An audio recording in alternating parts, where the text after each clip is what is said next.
Yes, good evening.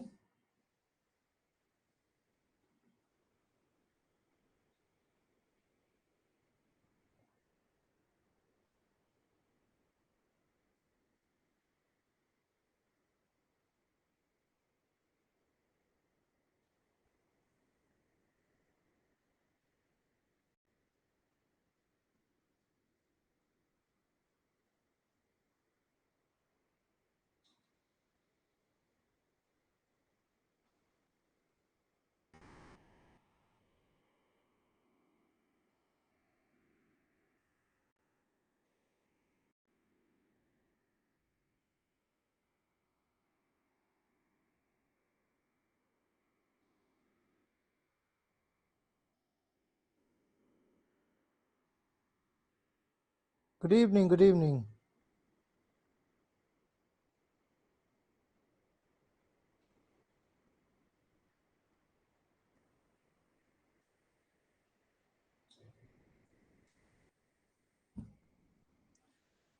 चलो भाई start किया जाए। यूनिट नंबर 2 के MCQ.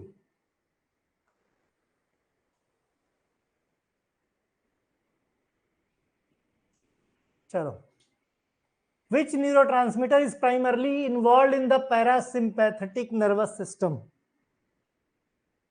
Yes, happy World Pharmacist Day to all of you.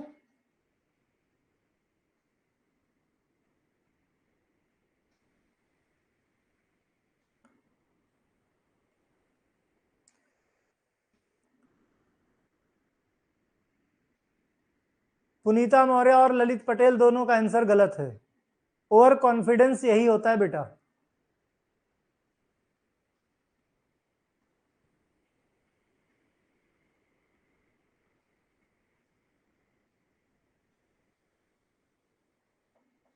Which neurotransmitter is primarily involved in the parasympathetic nervous system? Parasympathetic nervous system.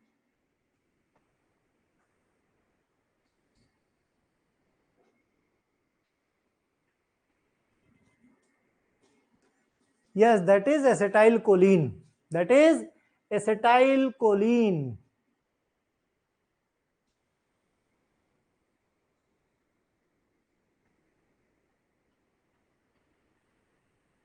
Sir सब लोग बोल रहे हैं रिजल्ट आज आएगा, तो देख लो भाई अगर आज आएगा तो। मेरे पास तो भाई जानकारी है कि सितंबर महीने में नहीं आएगा। अब देखते हैं, आज आएगा तो आधा अधूरा आएगा, क्योंकि हमारी जानकारी में कुछ टीचर्स हैं जिनके पास ऑलरेडी अभी भी कॉपियां बची हुई हैं। तो अगर आया तो आधा अधूरा आएगा। वैसे मेरी जानकारी यही है कि अक्टूबर फर्स्ट वीक में ही आएगा, जैसा मुझे पता चला। बाकी तुम लोग देख लो, है ना। Which drug is muscarinic receptor antagonist? Which drug is muscarinic receptor?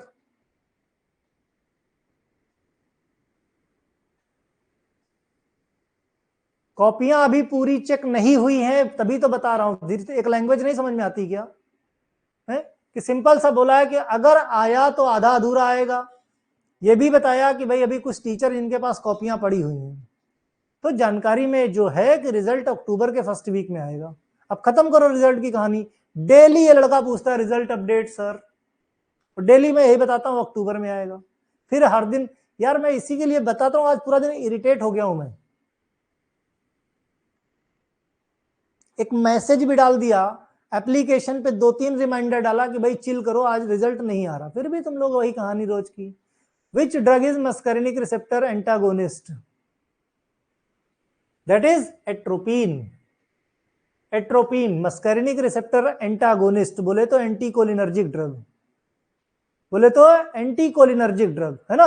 बाकी ये सब कौन सी हैं? ये कोलिनर्जिक ड्रग्स हैं। अब कोई रिजल्ट के बारे में मत पूछना फालतू का, है ना। बहुत हो गया यार। आना होगा तो आ जाएगा, क्या दिक्कत है? लिख के आए हो ना, 10 मिनट बाद पता चलेगा। आज नहीं कल देख लोगे, क्या फर्क पड़ जाएगा। ठीक। एट्रोपिन क्या है? एंटीकोलिनर्जिक, और उसी को बोलते हैं मस्करिनिक रिसेप्टर एंटागोनिस्ट। देखो सवाल को खाली घुमाया गया है। मस्करिनिक रिसेप्टर एंटागोनिस्ट, या इसी को बोल सकते हो एंटी मस्कैरिनिक। और मस्कैरिनिक जो रिसेप्टर होता है वो किसमें, कोलिनर्जिक सिस्टम में होता है, यानी पैरासिम्पैथेटिक सिस्टम में। तो एट्रोपिन क्या है, पैरासिम्पैथोलिटिक ड्रग है। कैसी है, पैरासिम्पैथोलिटिक ड्रग, कई नामों से जाना जाता है, पैरासिम्पैथोलिटिक ड्रग, राइट। चलो भाई, which of the following is cholinesterase inhibitor, cholinesterase inhibitor, which of the following is cholinesterase inhibitor?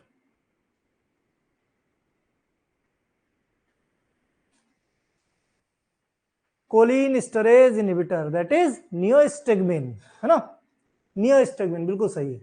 What is the primary action of beta adrenergic blocker?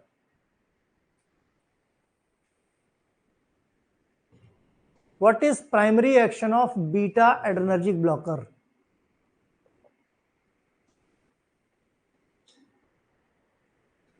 Primary action of beta adrenergic blocker, that is decrease the heart rate, decrease the heart rate, बिल्कुल सही है ना। Which drug is used to treat myasthenia gravis? Which drug is used to treat myasthenia gravis? Which drug is used to treat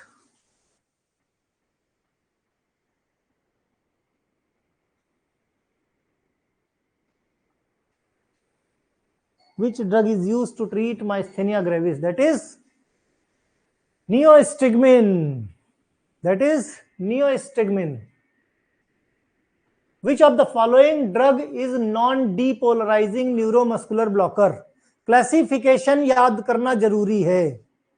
non depolarizing neuromuscular blocking agent में polarizing agent, non depolarizing agent पढ़ाया था। Non depolarizing agent इसमें कौन से हैं? Yes, which of the following is non-depolarizing agent? Yes, that is tubocurarine. Tubocurarine.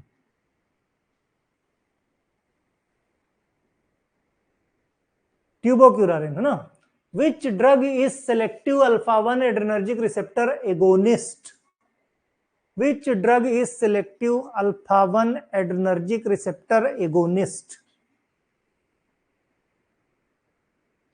Which receptor? Phenylephrine. Abu हुरैरिया पूछ रहे हैं सर आज रिजल्ट आया है, आ रहा है क्या? तो बेटा रिजल्ट आ गया, तुमने देखा नहीं अभी क्या? देखो सबने तो देख लिया, तो सब पास हो गए, all clear. Which drug is selective alpha-1 adrenergic receptor agonist?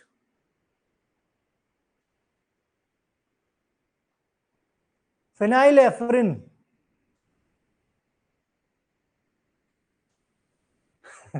Which of the following is depolarizing neuromuscular blocker?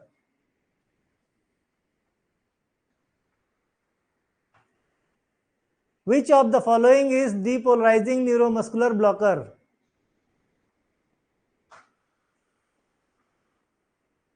Which of the following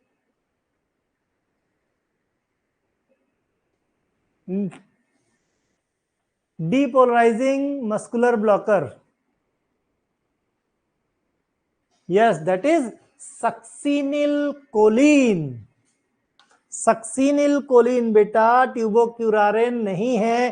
ट्यूबोक्यूरारेन non depolarizing agent है, यही क्लासिफिकेशन बताया था। नॉन डीपोलराइजिंग एजेंट में ट्यूबोक्यूरारिन, डेक्साक्यूरियम, एट्राक्यूरियम, मिवाक्यूरियम। डीपोलराइजिंग एजेंट में succinyl chloride अकेली एक drug बताई थी। तो क्या पूछ रहा है? डीपोलराइजिंग न्यूरोमस्कुलर ब्लॉकर पूछ रहा है, that is succinylcholine. Depolarize, non depolarizing होता तो पेनक्यूरियम, ट्यूबोक्यूरियम, वेनक्यूरियम तीनों हो जाती। ठीक,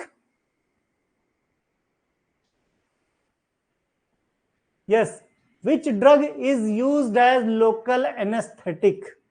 विच drug is used as local anaesthetic?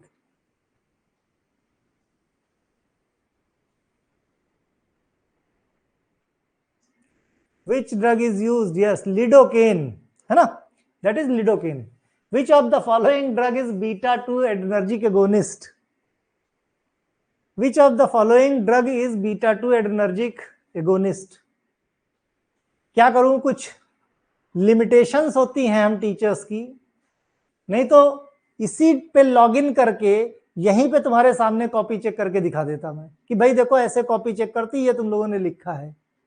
लेकिन होगा क्या कि भाई ये तो हमारा पर्सनल एप्लीकेशन, लेकिन बहुत सारे मोबाइल पे वीडियो बना के रील डाल देंगे, देखो भाई ये जिसका भी इनरोलमेंट नंबर देख लो, अपनी कॉपी तुमने ऐसे लिखी है। यही अभी के अभी यही कॉपी दिखाई जा सकती है। कौन कौन सी चेक की, आगे कौन कौन सी चेक कर सकते हैं। जो चेक की प्रीव्यू देख सकते हैं, एडिट नहीं किया जा सकता, है ना। विच ऑफ द फॉलोइंग ड्रग, क्या हम लोगों के पास जो आईडी पासवर्ड होता है वो कहीं भी ओपन हो जाता है। Which of the following drug is beta adrenergic agonist? Which drug is beta? Yes, albuterol, that is albuterol. और फिर देख लेते भाई, बताओ ये एनरोलमेंट कितना किसका है। बच्चा बोलता सर मेरा है, बताओ भाई इसमें कितने नंबर दे दूं। और अगर कहीं गलती से सबके सामने तुम्हारे सवाल का जवाब हमने पढ़ दिया तो मजाक बन जाएगा। भाई कॉलेज में क्या होता है, सेशनल की कॉपियां, बहुत सारे बच्चे होते हैं ऐसी ऐसी कहानी लिख के आते हैं, इंटरेस्टिंग कहानियां, कि जब हम लोग कॉपी दिखाते हैं ना सेशनल की, तो उसको वहीं पढ़ देते हैं कि देखो भाई इस बच्चे ने ये लिखा है। अजीब और गरीब सी स्टोरीज मिलती हैं, है ना। Yes, beta 2 adrenergic agonist. Which drug is commonly used to treat bradycardia? सब लोग सोचते हैं हमारी कॉपी चेक हो, हमारे नंबर अच्छे, कि कोई बच्चा नहीं बोला अब तक कि कोई बोले कि नहीं सर हमारी कॉपी पढ़ दीजिए। पढ़ने के लिए कोई राजी नहीं होता। Which drug is commonly used to treat bradycardia? Bradycardia कौन कॉज करेगा? जाहिर सी बात है एट्रोपिन कॉज करेगा, है ना, एट्रोपिन।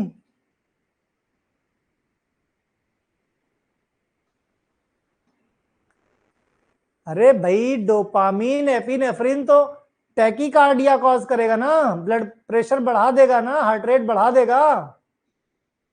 वो एड्रेनर्जिक सिस्टम की ड्रग्स हैं भाई। भाई डोपामिन से ही तो आगे जाके नॉर एड्रेनलिन बनता है। Nor adrenal, yes, which of the following is non selective beta adrenergic blocker? Non selective beta adrenergic blocker, that is anti hypertensive drug alpha 1 beta 1 beta 2। भाई चाहे बीटा 1 हो चाहे बीटा 2, नॉन सेलेक्टिव मतलब beta 1 beta 2 beta 3 सब पे काम करेगा। That is propranolol, non selective drug है, इसीलिए इसको अच्छी एंटी हाइपरटेंसिव ड्रग की कैटेगरी में रखा गया है। पढ़ पढ़ के थक गए हो प्रोप्रेनोलॉल, फर्स्ट ईयर में इसका स्ट्रक्चर आईयूपीएसी भी देखा है। Which drug is used to induce mydriasis for eye examination? Which drug is used to induce mydriasis of eye examination? Mydriasis in eye examination, that is atropine beta।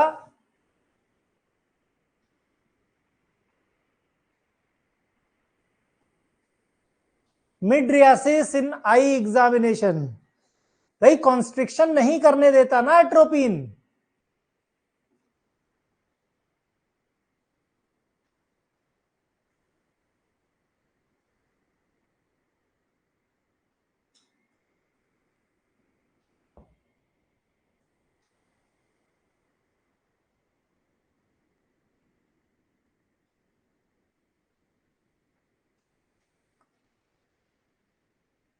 ठीक है, कोई बात नहीं, फिर से क्लासिफिकेशन रटो, याद आ जाएगा। Which drug use glaucoma by decreasing intraocular pressure? Which drug is used glaucoma by decreasing the intraocular pressure? That is pilocarpine. Yes, that is pilocarpine. Intraocular pressure कम कर देते हैं, जिससे कि आईज छोटी हो जाती हैं, right. Which of the following is direct acting sympathomimetic drug? बताया है सिंपैथोमाइमेटिक ड्रग एडर्जिक सिस्टम में डायरेक्ट एक्टिंग, इनडायरेक्ट एक्टिंग और mixed acting.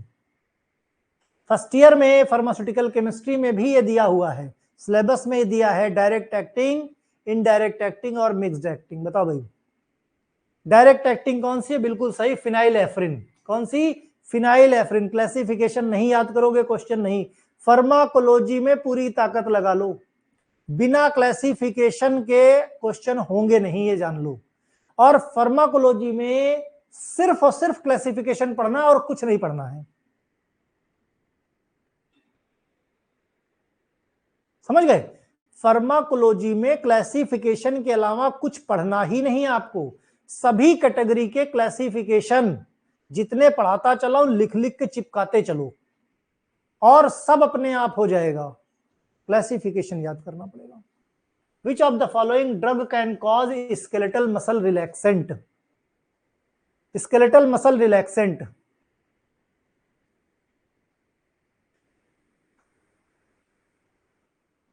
skeletal muscle relaxant. Which of the following drug can cause skeletal muscle relaxant? जिस skeletal muscle relaxant को ही हम yes neuromuscular blocking agent बोलते हैं, that is succinylcholine. Morphine कहाँ ललित पटेल बेटा, कहाँ चले गए हो? मॉर्फिन एनाल्जेसिक, ये तो नार्कोटिक कैटेगरी के ड्रग में चले गए।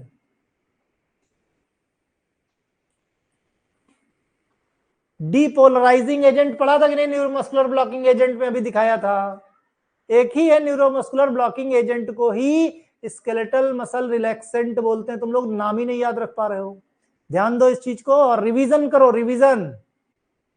Which is what is the effect of beta 2 adrenergic receptor stimulation in the lungs? Beta 2 receptor जो लंग्स में है, ये स्टिमुलेट होगा तो क्या होगा? देखो अभी रिसेंटली लाइव क्लासेस हुई और दूसरी यूनिट है, अभी बहुत सारी यूनिट है, अगर अभी से कंफ्यूज हो गए तो आगे जाके समस्या खड़ी होगी। What is effect of beta 2 adrenergic receptor stimulation? क्या होगा? ब्रोंको डायलेशन होगा, क्योंकि ज्यादा से ज्यादा हमको ऑक्सीजन चाहिए होती है इमरजेंसी सिचुएशन में। Which of the following is an anticholinergic drug used to treat motion sickness? भाई कोलिनर्जिक सिस्टम क्या है? रेस्ट एंड डाइजेस्ट, है ना? तो रेस्ट एंड डाइजेस्ट में क्या? पेरिस्टाल्टिक मूवमेंट बढ़ जाता है, तो एंटी कोलिनर्जिक ड्रग देते हैं जिससे कि जीआईटी का पेरिस्टाल्टिक मूवमेंट कम हो जाए और मोशन सिकनेस को आराम मिल जाए। That is the drug is स्कोपोलामिन, जिसको हम हायोसिन भी बोलते हैं। ऑन्डेनसेट्रॉन तो इस कैटेगरी की ड्रग ही नहीं है बेटा,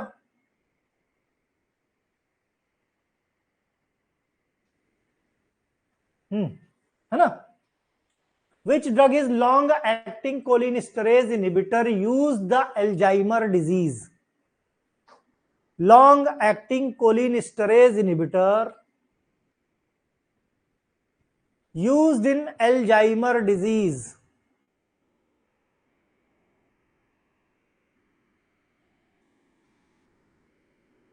Yes, एल्जाइमर सारी ड्रग है, रिवास्टिगमिन, गैलेंटामाइन, डोनापेजिल, सारी की सारी ड्रग हैं और सभी ड्रग कोलिनस्टरेज इनहिबिटर हैं, सभी ड्रग कोलिनस्टरेज इनहिबिटर हैं, ठीक, जिससे कि कोलिनस्टरेज एंजाइम इनहिबिट हो जाता है और एसिटाइल कोलिन की कॉन्सेंट्रेशन साइनेप्टिक क्लेफ्ट में बढ़ जाती है और एल्जाइमर का ट्रीटमेंट हो जाता है, right. What is the primary mechanism of action of local anesthetic?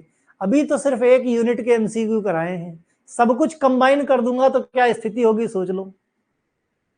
इसीलिए कह रहा हूं क्लासिफिकेशन पे फोकस करो फार्माकोलॉजी में, अभी ईयर और सत्र की शुरुआत है।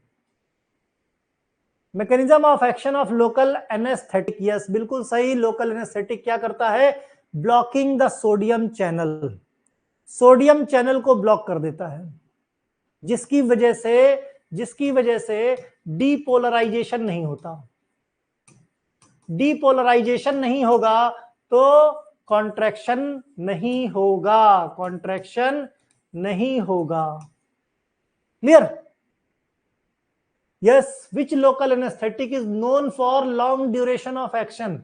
इनमें से लॉन्ग ड्यूरेशन ऑफ एक्शन यानी हाई पोटेंसी, हमने कहा था ना, जो शॉर्ट ड्यूरेशन के लिए वो लो पोटेंसी की ड्रग, जो इंटरमीडिएट पोटेंसी की वो इंटरमीडिएट ड्यूरेशन की ड्रग, जो हाई पोटेंसी की वो लॉन्ग ड्यूरेशन। यस, बिल्कुल सही, बिप्युवाकेन, बिप्युवाकेन है ना, क्लासिफिकेशन में पढ़ाया भी था मैंने।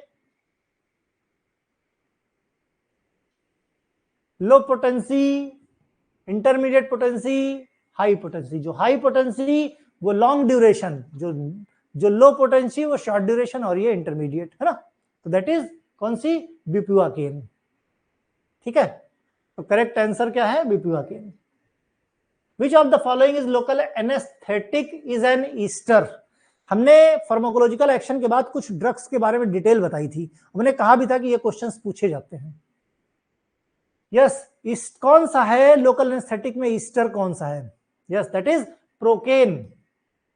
प्रोकेन क्या है? ईस्टर है। लिडोकेन नहीं, प्रोकेन।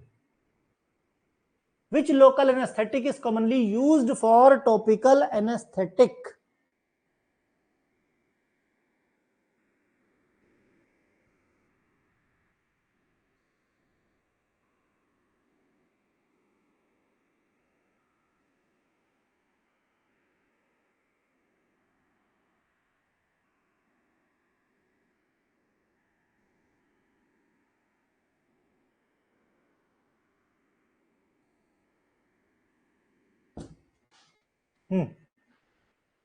दैट इज बेंजोकेन, है ना, बेंजोकेन, दैट इज बेंजोकेन, है ना। टॉपिकल एनेस्थेटिक कौन सा है? बेंजोकेन।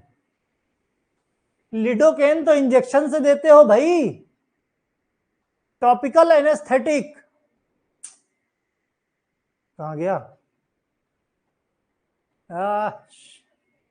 ध्यान से देखो, ये इंजेक्टेबल एनेस्थेटिक हैं, जिसमें लिग्नोकेन, जिसको लिडोकेन बोलते हो, और ये सरफेस एनेस्थेटिक है, बेंजोकेन, कोकेन। ठीक, ये सॉल्युबल वाले हैं, सॉल्युबल वाले, इसमें तुमको बेंजोकेन इनसॉल्युबल वाला topical anaesthetic. Yes, which local anesthetic is often used to epidural anesthesia? Epidural anesthesia. Which local anesthetic is often used in epidural anesthesia?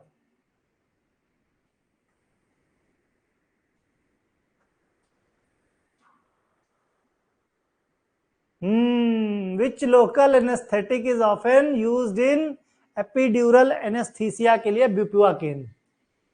bupivacaine long acting high potency, long duration of action,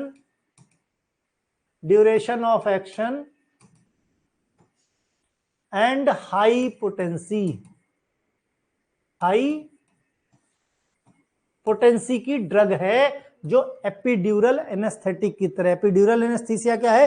ये हमने topic में पढ़ा रखा। Myasthenia gravis is primarily caused by antibodies attacking which receptor? Myasthenia gravis is primarily caused by antibodies attacking on which receptor?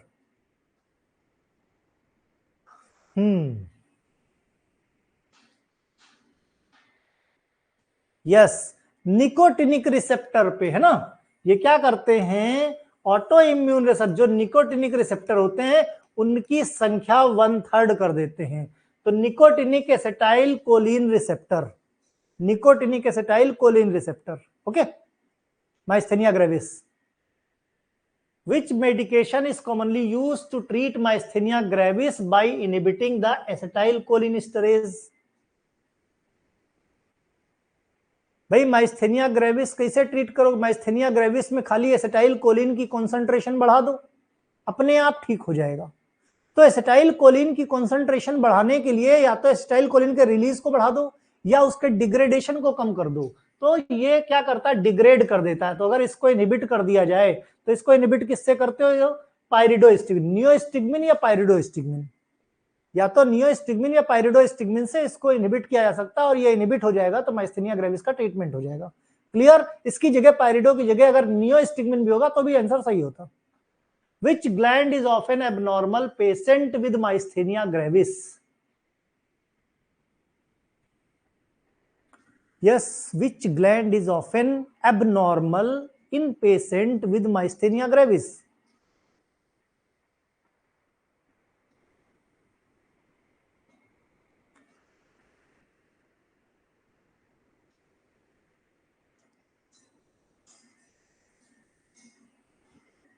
Praveen और ललित का answer सही है, बाकी सबका गलत है। एक चीज बताओ भाई, ऑटो इम्यून डिजीज है myasthenia gravis. Autoimmune disease में क्या होता है, आपकी बॉडी के एंटीबॉडी खुद आपके हेल्दी सेल्स को डिस्ट्रॉय करने लगते हैं, और antibody, myasthenia gravis rare disease है, हमने बताया था। कुछ भाई बच्चों में थाइमस ग्लैंड अपीयर रहती है और बड़े होने तक ये डिसअपियर हो जाती, कुछ लोगों में ये डिसअपियर नहीं होती, और एक्स्ट्रा एंटीबॉडीज जो एंटीबॉडी जनरेट कर देती है ज्यादा, उसी की वजह से हेल्दी सेल्स को ये मारना शुरू कर देते हैं। तो किस ग्लैंड की एबनॉर्मेलिटी की वजह से होता है? थाइमस ग्लैंड की एबनॉर्मेलिटी की वजह से माइस्थेनिया ग्रेविस होता है। 1000 लोगों में या 10,000 लोगों में एक को होता है। ये तो अभी रिसेंटली लाइव क्लास में पढ़ाया गया है। Which surgical procedure might be recommended for the some patient with myasthenia gravis?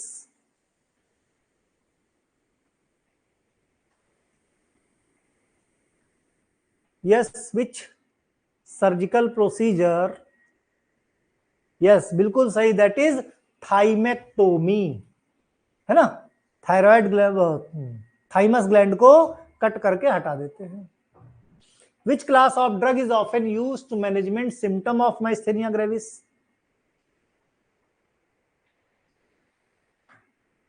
Which class of drug often used to manage symptom of myasthenia gravis? myasthenia gravis के लिए यस, कौन सी category? Anticholinesterase inhibitor. Anticholinesterase inhibitor category की drugs myasthenia gravis के treatment के लिए फायदेमंद होती हैं। Clear? Which of the following is common use for neuromuscular blocking agent? Common use neuromuscular blocking agent in surgery.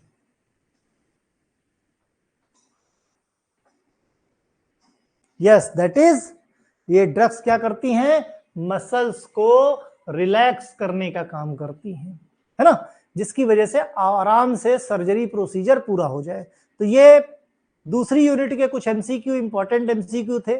लगाने के बाद अंदाजा लगा होगा कि क्लासिफिकेशन का इंपॉर्टेंस क्या है और क्यों क्लासिफिकेशन पढ़ना चाहिए। जिन लोगों को लग रहा था कि हमें बहुत अच्छे समझ में आ गया, उनको पता चल गया होगा कि कितना समझ में आया है। तो अब इस चीज को बेस मान के पढ़ाई करना शुरू करो।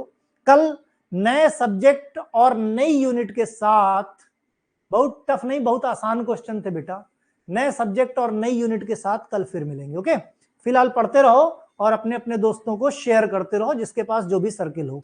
चलो भाई, बाय बाय।